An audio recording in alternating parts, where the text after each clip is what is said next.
Okay, let's just see what else we can find tonight. Dragon Slayer Gaiden on original Game Boy. Oh, this will be interesting, but will not last long. Okay, so yes, the Dragon Slayer series is rather famous in Japan. Did not make much of a splash over here. Stuff like Legacy of the Wizard on the NES is the best example that I can go to, since that is the one that most people know, and there are other ones that I think did come over here but did not make nearly as big of a splash. I don't even remember how to write my own name. Where's the letter that I'm looking for? We will go with that.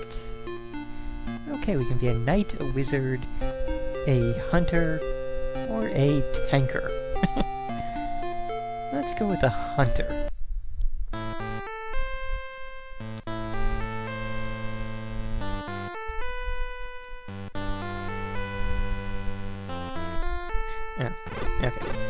Okay, speeding through the story, don't really care.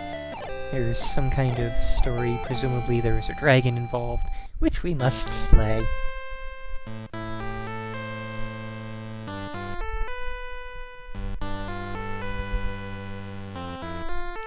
Now, this is already different from the basic Dragon Slayer setup, in that it is sort of like a Final Fantasy Legends style, not even regular Final Fantasy style top-down RPG-looking thing, whereas... Eh? Oh, right, it's just stuff happening with the story. Okay, come on, let's get through the story to the point where... Oh, hey, there we go. Okay. But yes, usually these Dragon Slayer games are in, like the style of Legacy of the Wizard, a, side-scrolling, perspective, action RPG kind of deal. This is not usually how they look. Also, what's called Faxanadu. Faxanadu is a side story from the actual Dragon Slayer series. I think the third game in the Dragon Slayer series was called Xanadu, and then Faxanadu came out as a side story to it and is another awesome side-scrolling action RPG. This game we're not going to be playing very long due to the fact that action RPG, I have no freaking clue what's going on, where to go, how to level up, or how to even attack. Okay, so B button brings up the menu, pause immediately pauses things, and that's all we seem to have at the moment.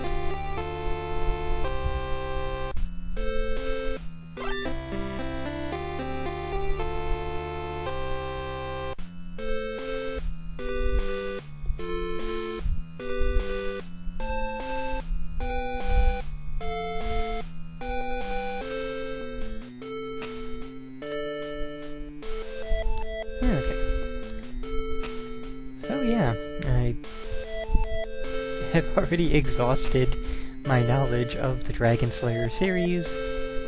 Don't know a damn thing about this game.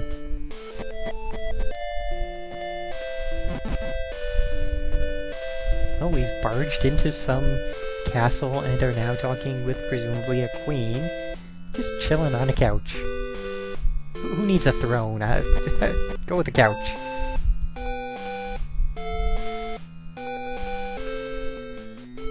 You'd think that actually more monarchs would go that way.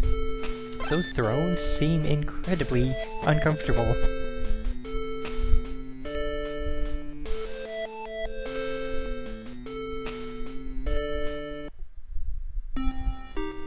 So I guess we will just wander and continue to take whatever we want from castles that are not our own. Well, we have some money. We could buy a short bow, a long bow, something I don't really feel like taking the time to look up because I'm not going to be here long enough for it to matter. Same goes for that. An iron... No. Let's at least look up what that means. An iron arrow. Geez, you have to buy arrows? Individually, I don't even know. Maybe you get, like, a set of them. And that would be steel. So iron arrows, steel arrows. I guess. Why not? We'll buy some things so that maybe we can equip them.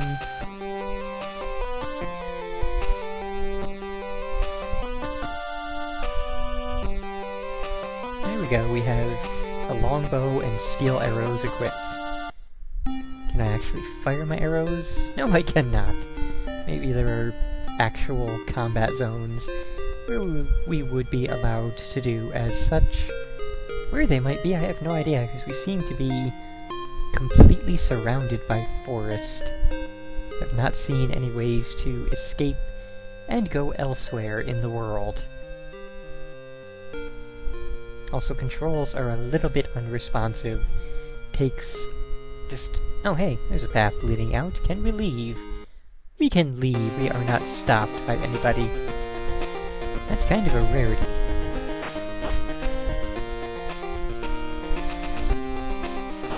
So yeah, cool. Action RPG. With these controls, though, I would not want to play this entire game. They're not really overly stiff. I mean, the whole bounds to up, down, and left and right is kind of terrible for this kind of situation, but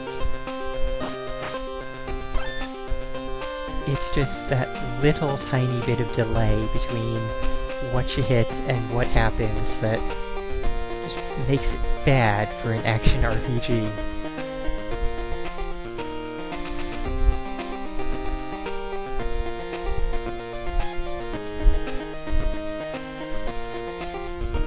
I guess the arrows have a limited range. What's this? It's like a gravestone.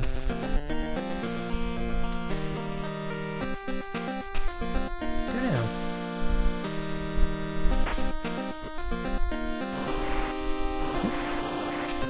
Presumably we do not wish to arrow. Well, I'm sure that would be an important place if we were actually able to understand the story, or... And we're dead. Wow. And we return all the way back to here. At least, it's not like one of those things where you get a game over and you only have one life or anything crazy like that. But either way, oh, yeah, that is a very good point. We are unable to turn in place. We can only move. So that right there also makes it kind of terrible for this kind of action RPG. You really need to be able to turn in place and not make a U-turn to turn around. Yeah, this has been Dragon Slayer Gaiden. I truly recommend Faxanadu. That is a freaking awesome game.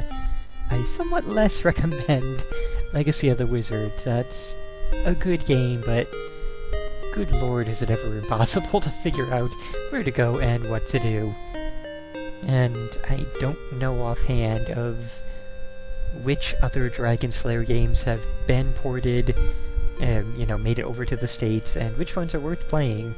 I know that the series did not continue on overly long, I don't think. I'd have to go and look that up.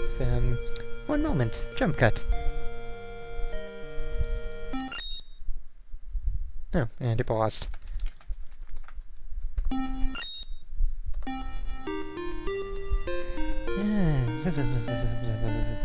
History, Dragon Slayer...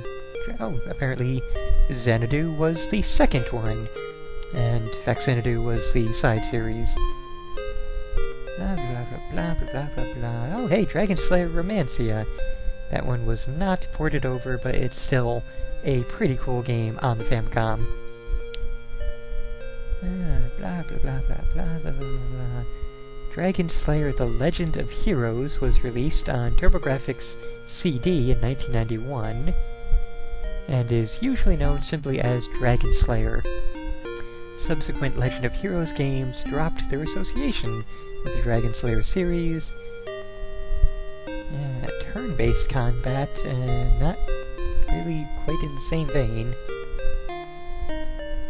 Last game in the Dragon Slayer series was in 1994, The Legend of Xanadu and The Legend of Xanadu 2 in 1995.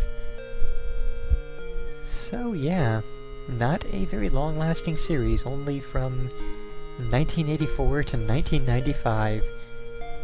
Still though, quite a lot of main games and side games all throughout. Pretty cool series overall though.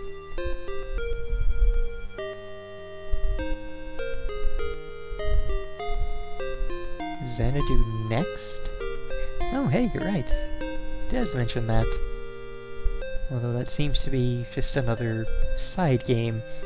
Xanadu Next action role-playing game developed for Windows and ported to the N-Gage. Yes, indeed. Spin-off of the original Dragon Slayer 2 Xanadu. Huh.